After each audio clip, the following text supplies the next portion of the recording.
Hey, what's going on, guys? My name is Dr.Boyce Watkins. Welcome to the Black Financial Channel. That's theblackfinancialchannel.com. Hit the thumbs up button, hit the share button, hit the subscribe button. I'm going to ask you a quick question. How many of you, give me a yes or no in the chat, how many of you are aware that Master P was planning to buy Reebok? How many of you saw that Master P was making a bid with Baron Davis to go ahead and buy Reebok? I'd like to know how many other people have been following this story. I think a lot of people have been following this. And I'll tell you what, Master P making a move on Reebok is pretty epic. He does things. He does things big style. He's not a small man. He's a very capable man, very smart man, and he's an OG in the game. He's been making music for a long time. No Limit Records. Make them say, na na na na. Okay, so anyway. So Master P is a guy who always impressed me because Master P cares about his people, and I think that's what makes him dope. So no matter what I think about this deal, what I think about this deal doesn't matter as much as what I think about him. And I just think Master P is the kind of guy that he reps the black community. He has a loyalty to the black community. He speaks positively on the black community in terms of our possibilities, and he remembers the people that are often forgotten by others. So let's just give a quick hashtag B1 in the chat. Hashtag B1 if you agree with me that Master P being B1, being black first is meets your approval. Put a hashtag B1 in the chat if you agree with me. I think Master P is a good guy. So let's just start the conversation right there. So here's the deal with Master P buying Reebok. I think that this is an interesting deal. When I saw this was going down, I didn't know what to think because I really have to admit I don't really know exactly whether or not Reebok is a company that is an optimal use of capital. But one of the things that I can tell you about finance is that when you make an investment of any caliber, whether it's real estate, stock market investing, or buying a company, the biggest thing that matters is what the price is. And basically the price that you pay for the asset is what determines whether or not it's a good investment or a bad investment. So if somebody says, do you think that Master P buying Reebok is a good thing or a bad thing? I would say it depends, right? The answer to most financial questions is it depends because it depends on how much they're paying for the company. It depends on what infrastructure Reebok is bringing to the table. It depends on what kind of management team they have. You guys, I've told you before how I like companies like Disney because Disney has they have great managers. Their managers are the kinds of people that know how to make money come rain, sleet, snow, or hail. And the thing about Reebok is that Reebok, if you look at the history of Reebok is a company that, for lack of a better phrase, could be defined as financially sick. They've been financially sick for a long time. Adidas bought Reebok, I think, back in the mid 2000s for about $3.8 billion. They've had to write down this company several times because Reebok just wasn't pulling in the revenue to justify that massive valuation. So last time I checked, around 2018, I remember seeing Reebok written down on their books, on the books of Adidas, to below $1 billion. Now, I've also seen people mention a number of 2.4 billion as the amount that Master P and his team were coming up with in financing to make this acquisition. So I'd be curious to see what the final price is on the company. I don't doubt Master P's ability to be a tastemaker, but I'd be curious to know what Master P and his team and Baron Davis and the others are doing that is different from what has been tried before. So that's my first thought on this. Now, before I move on, do me a favor, take 1 second, please hit the thumbs up button, share, subscribe button. Master P's a builder. Well, I'm a builder too. We're building black media, black owned media. We believe in everything being black owned. So the Black Financial Channel is black owned. We cover daily financial news and commentary from a black perspective. So if you believe in this ideology, if you could, please take 1 second right now, subscribe, hit the thumbs up button, hit the share button, hit the notification bell, especially so you'll be notified. You can also text the word Boyce to 31996 to get text notifications when I go live. All right, so let's dig deeper on this. Okay, so the first thing is that Reebok, from what I understand, recently became profitable, which is a good move. But half of its value, according to I believe it was Forbes magazine where I read this, half of its value was written off back in 2018, and so it seems like Reebok has been a problem child for Adidas. The investors in Adidas have been saying, look, sell this company, get rid of it, find somebody that'll take this thing on. We don't know what to do with this thing.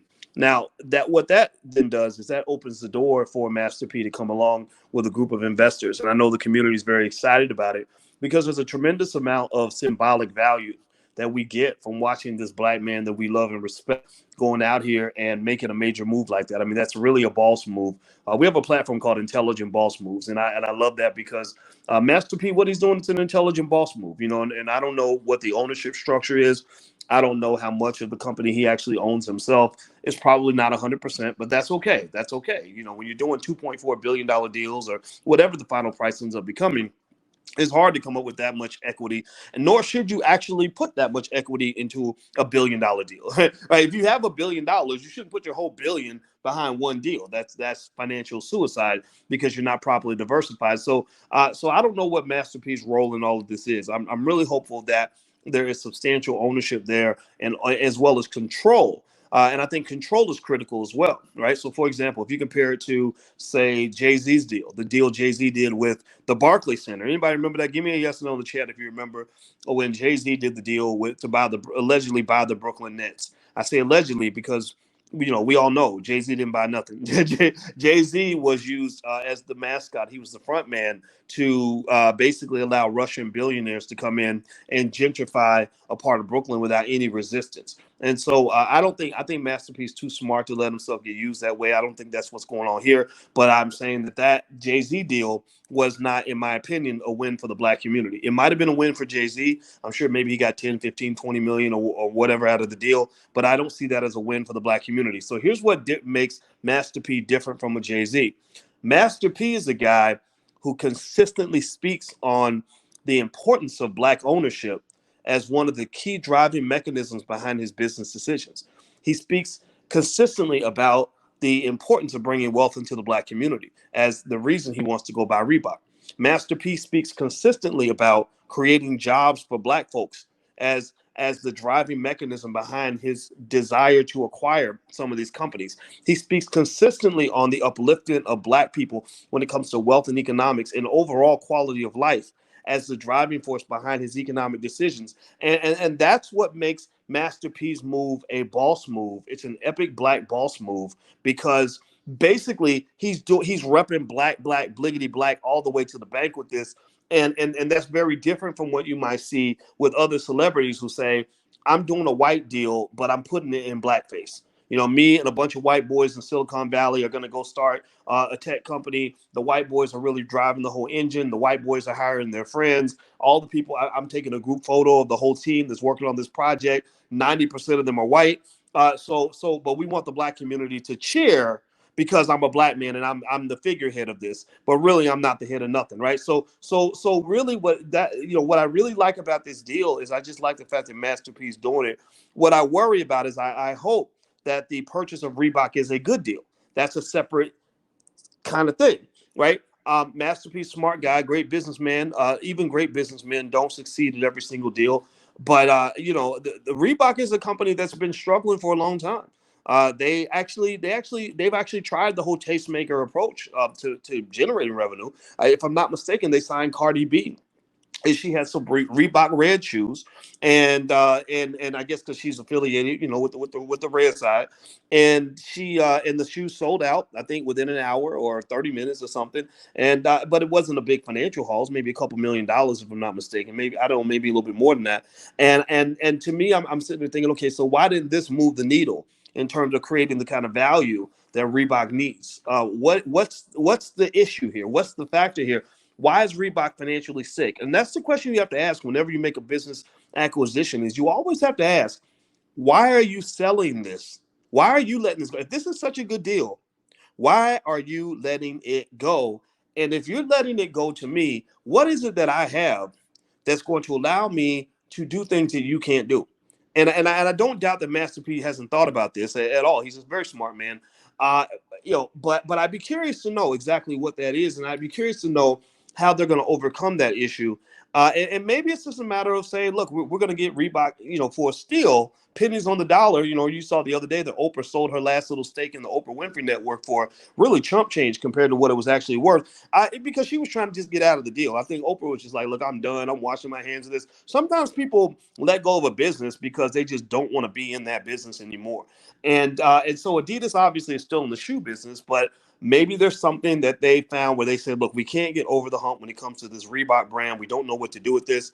We'll consider anybody who's a buyer. Now, from what I understand, Master P's not the final winner in the bidding war to get this company. What I also understand is that the shareholders of Adidas have been pushing to get rid of Reebok for many, many years. Also, I will say that that this to me is just exciting because I really want to see these guys win. I think anybody who really cares about this kind of thing, you know, if you like Master P and you like what he's doing, don't just say you like what he's doing. Shit, go buy your ass a pair of Reeboks. You know, really, I mean, you know, go get you a pair of Reeboks, right? Just why not? You buy plenty of other stuff, right? So if you believe in what he's doing and when the deal goes through, if it goes through, then why don't we as a community stand behind the brother and do what we can to help him? Because he's got a lot of heavy lifting in front of him.